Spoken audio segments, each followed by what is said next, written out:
I'm 43 now. My body is starting to slow down. I've been traveling for 20 years and haven't seen my home in almost as many. I've returned to Poland a few times. I dream of a house in the woods, made of wood and simplicity. But for now, it feels like just a dream. Yet, I've never really gone back, never felt like I could. I don't feel love for the place I come from, but I believe, hope, and feel that there is love in the place I'm heading to. I left home when I was almost 20 and moved to Italy for a few years. My ex-boyfriend was Italian, and his family invited me to spend Christmas with them. I spent 4 years celebrating Christmas with them, and I have to admit, I was quite happy. They say we have a different personality for every language we speak, and Italian definitely brought out my more fun and spontaneous alter ego. But even so, I still felt empty and unworthy of love. I never asked myself where to live. I just went wherever I felt was right. The nearly 25 years of traveling the world were simply the result of following some kind of feeling from the heart, and that made life easier. But something was always missing. The search for answers led me to seek them in the stars, in astrology and spirituality in general. I delved into disciplines and tried to make them not only a help and guide for myself, but also for others. Little by little, I tried to use my knowledge and turn it into a profession, or at least something that could support my expenses while I traveled the world, trusting in this process. However, I always needed something, some new experience, some way to discover myself.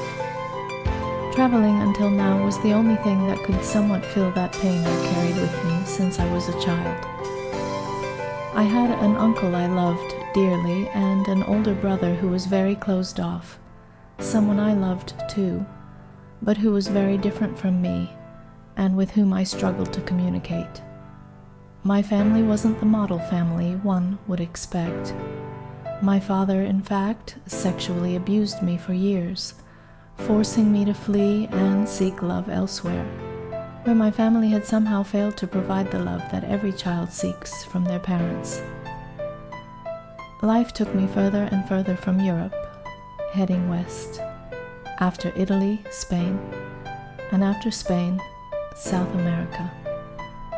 I found myself taking a plane to Peru, knowing my brother was there. I took the opportunity to go to that deep, mysterious, and mystical country. I didn't know much about Peru, but I had heard beautiful things and stories of many people who had healed their pains and sufferings with plants, ceremonies, and various practices. Even just the contact with untouched nature, the selva, and the ocean, I knew could be a great opportunity for discovery and healing. I arrived in Cusco.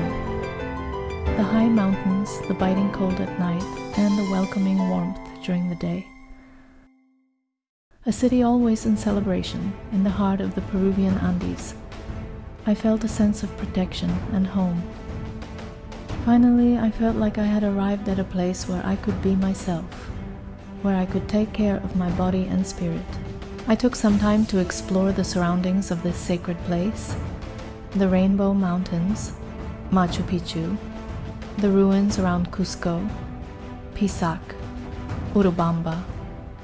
I breathed in the sacredness of this civilization at every corner I walked, the immense glaciers. I had been a tourist for a while when my brother called me, asking me to join him in Pucallpa. He wanted to try ayahuasca, and I felt it could be something that would help me better understand my pain, my past, and my unconscious. When I arrived in Pucallpa, I was overwhelmed by the majesty of the jungle. I met my brother, and we headed to this small community east of Pucallpa, where a group of the Shipibo people awaited us. We spent 2 weeks on a diet, eating only local plants. Every day I could feel myself becoming closer to and more connected with the nature around me. the ancient towering trees, the animals that lived and thrived in this vast lung of the earth, from the smallest to the largest. We spent 2 weeks on a diet, eating only local plants. Each day I felt more in tune with the nature surrounding me, the ancient towering trees, the animals that populated this immense lung, from the smallest to the largest.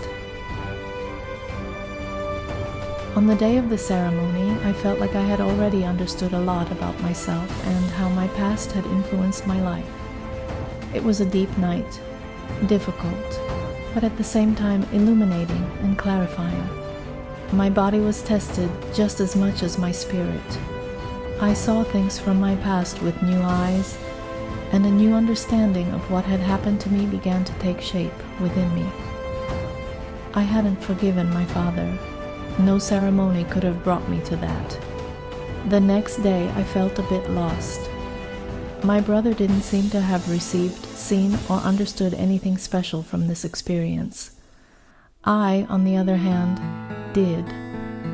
I could have kept traveling the world, doing all the ceremonies out there, but nothing would have changed. It wasn't the medicinal plants that were going to heal me. The only one who could heal me was me. Only me. The love I felt I lacked from my parents, I would only find within myself. I was the cure. I had that love inside me, and only I could love myself in all the ways I felt I hadn't been loved. It was a profound moment, as if suddenly all the pain I had endured, the guilt, my inability to love myself, finally found an answer. I was loved, but to truly heal, I needed to love myself. I needed to love my past, my wounds, but also the people I met, my small progress, my habits, and nature. If I acted with love in everything I did, there would be nothing left to worry about. Everything would be right and I wouldn't go wrong. To this day, I still feel like I'm searching for something, maybe a direction, an idea of life. But I am much more at peace than when I arrived here in Peru. I live each day with the trust in my heart that even if I don't have everything clear, and the path may seem complex and incomprehensible, I am heading in the right direction. I listen and live each day, letting the path open up before me.